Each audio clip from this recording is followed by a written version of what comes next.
Kali ini kami akan membahas kasus konkret setelah sebelumnya kami membahas hal-hal yang berupa pemikiran mengenai putusan-putusan hakim di negara kita Indonesia ini.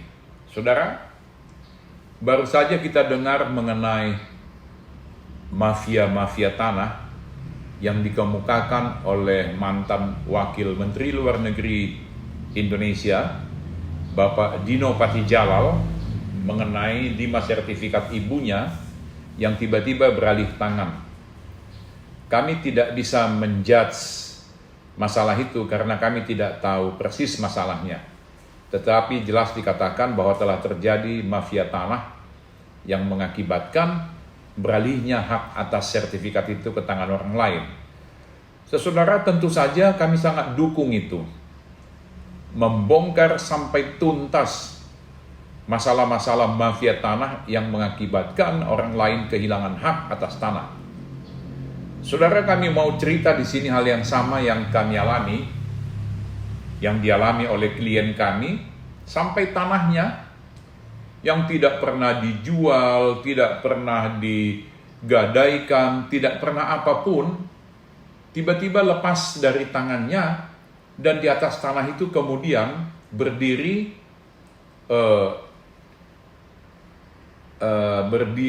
bangunan perusahaan besar yang mengakui bahwa atas tanah itu dia telah mendapat sertifikat hak bangunan. Saudara, kami sudah mensomasi perusahaan besar itu sampai 3 kali, tetapi tidak ditanggapi karena mungkin dia merasa dia pemilik tanah itu. Tetapi yang menarik adalah BPN Jakarta Barat dalam hal ini sebagai kantor yang menangani wilayah tanah yang kami persoalkan. Kantor BPN Jakarta Barat, kami 2 kali menyurati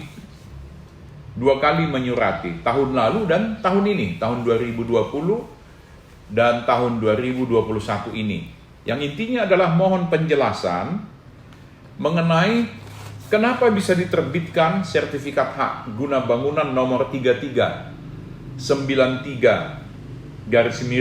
Kedoya Utara oleh Kantor Pertanahan Jakarta Barat, sementara tanah yang dinyatakan ada HGB-nya itu adalah tanah milik klien kami.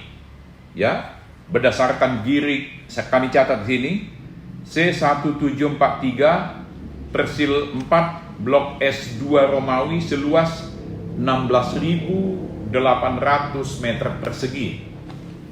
Yang menarik, saudara, BPN Jakarta Barat ini sama sekali tidak menanggapi. Sehingga jujur saya katakan, kami juga jadi tambah curiga kalau memang dia benar dalam penerbitan sertifikat hak guna bangunan atas nama perusahaan besar itu, dia pasti akan menjawab atas dasar apa diterbitkan. Tentunya atas dasar alas hak.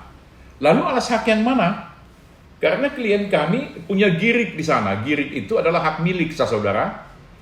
Dan begitu dahsyatnya tanah itu lepas tanpa ada transaksi jual beli, terbit HGB dan sebagainya.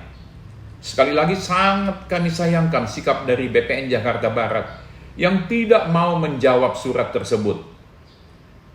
Kami berharap bahwa BPN akan menjawabnya. Saudara tahu nama saya Tommy Sihotang, advokat.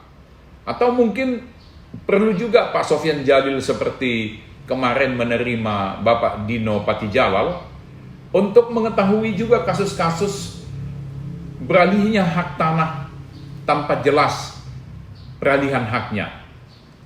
Kami berharap BPN Jakarta Barat menanggapi ini, suara kami ini, termasuk juga surat-surat kami yang tentu sudah berada di tangan BPN Jakarta Barat untuk menjawab dan menanggapinya, saudara ya.